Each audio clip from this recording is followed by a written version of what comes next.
Hello guys, मैं हूं श्वेतांक और आप देख रहे हैं लल्लन टॉप सिनेमा। मुरलीकांत राजा राम पेटकर के जीवन पर बायोग्राफिकल फिल्म बनी है चंदू चैंपियन।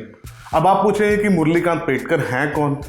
इन्हीं सवालों की वजह से ये फिल्म बनी है, क्योंकि इंडिया के लिए पहला पैरालंपिक मेडल जीतने वाले एथलीट को कोई जानता ही नहीं है। और मैं यहाँ हॉलियर देन दाऊ बनने की कोशिश नहीं कर रहा हूँ। महाराष्ट्र के सांगली का एक बच्चा जिसका एक ही सपना था ओलंपिक में गोल्ड मेडल जीतना, मगर उससे अपनी जान बचाने के लिए अपना गांव छोड़कर भागना पड़ता है। पहलवानी छोड़कर बॉक्सर बनना पड़ता है। 1965 के युद्ध में 9 गोलियां लगती हैं। एक गोली बॉडी से कभी निकल नहीं पाई, चल फिर नहीं सकता। परिवार ने घर ले जाने से मना कर दिया, मगर सपना अभी भी वही है, ओलंपिक में गोल्ड मेडल जीतना है। मुरलीकांत पेटकर की इसी कहानी पर चंदू चैंपियन बनी है। ये फिल्म उनकी इस कहानी के साथ कितना न्याय कर पाती है या नहीं, वो समझने के लिए आगे बात करते हैं। हमारी फिल्म का हीरो स्टोरी है। एक समय पर ये हिंदी सिनेमा में बड़ा प्रचलित मुहावरा हुआ करता था। जिन्होंने ये कहा उन्होंने ना कभी इस बारे में सोचा ना अमल किया। ये आप उनकी फिल्मों से पता कर सकते हैं, मगर ये बात आप चंदू चैंपियन में पाते हैं। उन्होंने मुरलीकांत पेटकर की कहानी को दिखाने के लिए हीरोइक रास्ता नहीं चुना है, क्योंकि उन्हें पता है कि उनकी कहानी ही फिल्म की हीरो है। जब तक आप एक कहानी पर फिल्म बना रहे हैं, यथार्थ बचा रहता है। जब आप कहानी को फिल्म बना देते हैं तो वो कुछ और ही हो जाता है कि वंदती सरीखा कम यकीनी। इससे बच निकलना ही चंदू चैंपियन की पहली जीत है। चंदू चैंपियन को बेचा भले ही कार्तिक आर्यन के नाम पर जाए, मगर देखा कबीर खान की वजह से जाएगा। अपने क्राफ्ट पर उनकी पकड़ की वजह से। उनकी फिल्में आपके भीतर जो इमोशन पैदा करती हैं वो सार्वभौमिक यानी यूनिवर्सल हैं। उनकी फिल्में देखने और समझने के लिए आपका सिर्फ इंसान होना काफ़ी है। चंदू चैंपियन कोई असाधारण फिल्म नहीं है, नहीं ऐसा कुछ जो हमने पहले नहीं देखा हो। बावजूद उसके इसमें नयापन है। टेम्पलेट सिनेमा नहीं है।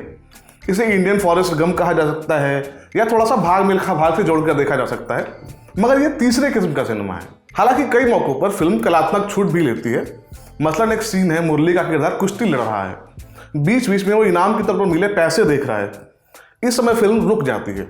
ऐसा लगता है कि मुरली का अपोनेंट भी रुका हुआ है कि एक बार मुरली पैसे देख ले, उसके बाद लड़ाई कंटिन्यू करेंगे। हालांकि इसे सिनेमाई लिबर्टी मानकर आगे बढ़ जाएगा, मगर ये एक आध सेकेंड नहीं, एक अच्छी फिल्म की प्रतिष्ठा में डेंट मार देते हैं।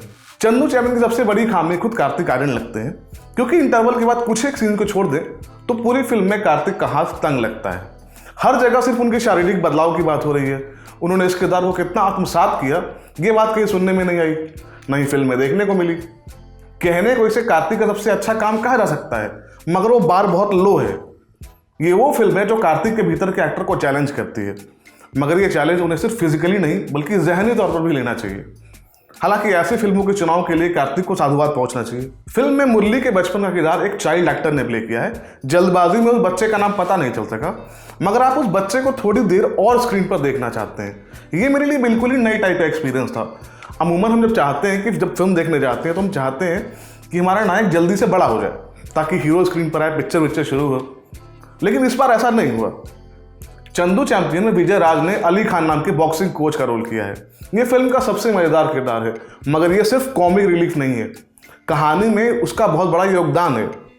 छोटे रोल्स में ही सही, अच्छे एक्टर्स को कैसे इस्तेमाल करना चाहिए, कैसे यूटिलाइज करना चाहिए, वो कबीर खान ने इस फिल्म में करके दिखाया है। क्योंकि जब आपके पास राजपाल यादव, ब्रिजेंद्र काला, यशपाल शर्मा जैसे एक्टर्स हों तो उन्हें आप यूं ही नहीं जाने दे सकते। ब्रिजेंद्र काला का कैमियो जितना रोल होगा, मगर उतने में ही आप फिल्म पर उनका प्रभाव महसूस कर सकते हैं। ये सारी बातें करने के बाद आखिर में हमारे सामने वही यक्ष प्रश्न खड़ा होता है जहां से हमने शुरुआत की थी। चंदू चैंपियन पद्मश्री मुरलीकांत राजा राम पेटकर की कहानी के साथ न्याय कर पाती है या नहीं? इसका जवाब है हाँ, कर पाती है। आप इस फिल्म को देखकर इंस्पायर होते हैं, हैरान होते हैं ये सोचकर कि ये कहानी अब तक आपको पता क्यों नहीं थी। कुड़ते हैं उस तिरस्कार पर जो मुरलीकांत पेटकर को 50 सालों तक सहना पड़ा, मगर आप सिनेमा घर से संतुष्ट निकलते हैं। सुंदर, दिल से बनाया हुआ सिनेमा। ये हमारी राय है। आपको क्या लगता है प्लीज कमेंट बॉक्स में बताएं। मैं था श्वेतांक और आप देख रहे थे लल्लन टॉप सिनेमा। शुक्रिया।